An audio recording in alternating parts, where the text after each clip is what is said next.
Hi guys, I wanted to make a quick video on social studies and science, and I was looking through the slides and I'm actually hoping to back it up and keep things even simpler than you might imagine. So I wanted to go through and kind of explain why. So instead of doing like 5 or 10 slides like at a time, I'm actually hoping to do 1 to 2 slides per week. And obviously like this, so you're gonna just read that and go to the next slide. Um, and you would just read that and go to the next slide and then that one. So you're gonna go through like several slides, but when you start getting into the material where it's like you have slides with several sentences, one after the other. Whoops, sorry guys. So you've got that one and that one. For those, I would stick to 1 to 2 a week. And this is how I thought we could do it. If it's an informational slide, you would read through the slide and you would have a conversation about it. And then you would pick one of the sentences to be your gestalt or your script. So it doesn't really matter which one. There's kind of no wrong way you can do that because everything is going to reinforce a concept and teach him something. If a word is explained like this one, citizens are the people who live in our community, you might pick that. Or if you really like this last sentence, there are different roles in our homes, schools, and communities, you could pick that.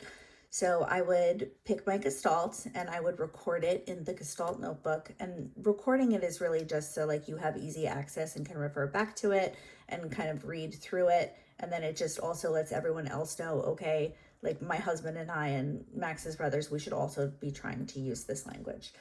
So I would do that. I would have a conversation about it. And then after that, I would spend 2 or 3 days where I'm using that one gestalt and I'm doing some activities based on the conversation that we've had from that slide. So I don't expect anybody to come up with a bunch of elaborate activities on their own.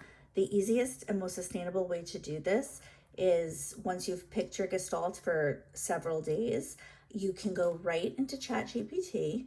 And I've done this several times to make sure that it's always like a reliable way to do this, and it always is. It's pretty cool.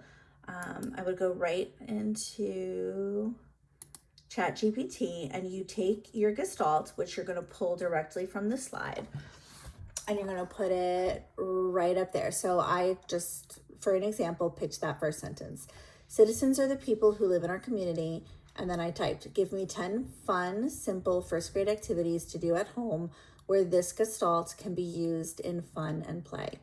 And if you want, you can even add another sentence to that and say, make sure each activity only uses common household items. Or if you don't care, like if it's like, oh, well, we can always just go shopping for the item, then don't even worry about that. But most of the time, believe it or not, because you're using the word simple in first grade, like they are just giving you common household things. So then ChatGPT is going to give you a bunch of things that you can do where you can use that gestalt and repeat it. So day one, you're going to read the slide and you're going to have a conversation about it. You're going to pick your gestalt and record it. And then you constantly repeat that sentence throughout your conversation. And then day 2 and 3, you might do an activity. The reason I said 10 fun activities is just so you have variety and you can pick and choose. That way, like the first one is about pretend play and dress up clothes.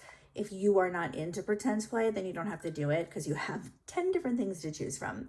And these are just like suggestions. Like if you don't have dress up clothes and you just did the pretend play part, then that's perfect. That's good enough. And if you did do the pretend play, you would role play different community helpers. And then throughout that role play, you would repeat that sentence. Oh, don't forget, Max, citizens are people who live in our community. And that's it. You don't ask him any questions about it. You just repeat it at least 5 to 10 times, but the more you repeat it, the better, really. And okay, so if you're not into pretend play, then this next one is like, okay, create a mini town, building blocks, cardboard boxes, paper markers. That might also feel like, oh my gosh, create a whole town. I would just use these as inspiration. You don't have to create a whole town and you don't have to make anything. You could either use Max's blocks and build one house each. And as you're building, talk about that first slide, have a conversation about it, and keep repeating that gestalt that's up there about citizens. Or you could just draw a little town, and as you're drawing, you can have a conversation and just talk about it and repeat that gestalt. And then they give you other things. I would steer clear of anything that makes Max do work. So like I wouldn't have him do a thank you note where he's writing, but you could make a thank you picture to somebody in the community. That I think he might be okay with, or you could just color something. And again, these are just different avenues to make it fun and to give you an opportunity to do more than just sit and talk. So that way he's not just like flat out listening, but he's like doing some fun things, but he does of course have to listen. So that's kind of how I thought we could do the social studies and science. And then I'm just going to go back to the PowerPoint. I did want to point out if the slides, so Bree did have at first several different slides because for this reason, because a lot of them did only have like, sorry, I'm looking for my mouse, like 4 words, and they didn't really count. And then other slides are not informational. So if there's slides and it's giving like examples that explain the concept, I would blow through those like a story.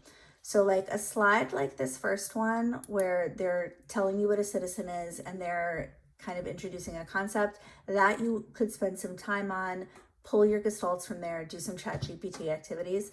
But then these slides, you are gonna go through more than 1 to 2 slides a week, but you're only gonna go through 1 to 2 informational slides a week. So there are 3 slides here. Let me go down this one, and this one. These all are, I can't talk. These are all examples. But then this one is back to being informational. It's telling you rules can be made by parents, teachers, or kids. Believe it or not, that one sentence, that could be your gestalt, and there is a ton to unpack there, like what rules kids can make and what rules they can't make. And like I can think of a ton of activities actually off the top of my head that are super simple just because Max is so into Super Nanny and rule breaking and rule following. So I could think of some, but just some simple conversations. You could have Max one day, Max, tell me 2 rules that you love. Tell me 2 rules you absolutely hate. And then maybe the next day, Max, let's think of 3 rules that kids are allowed to make. And I would probably have whoever is doing the lesson write down those things just so that it's like tangible and more activity based. And maybe Max draws a picture of it, or if he doesn't want to draw, maybe the teacher just writes the rules and that's it. And Max just kind of watches. I don't know. And again, if you can't think of activities, just go to ChatGPT, type in that first sentence as your gestalt, and it will give you activities that you can then repeat.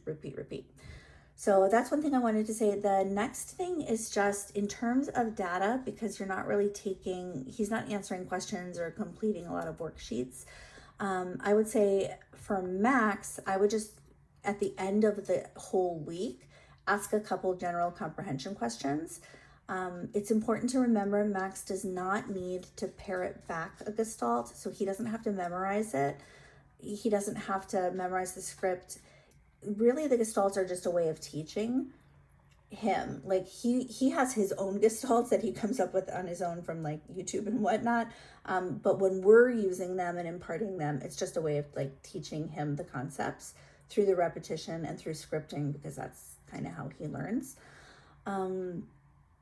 So when you're asking him questions, I would just ask a couple of content questions. And then if you feel like, okay, yeah, he's totally got the concept, I would move on. Oops.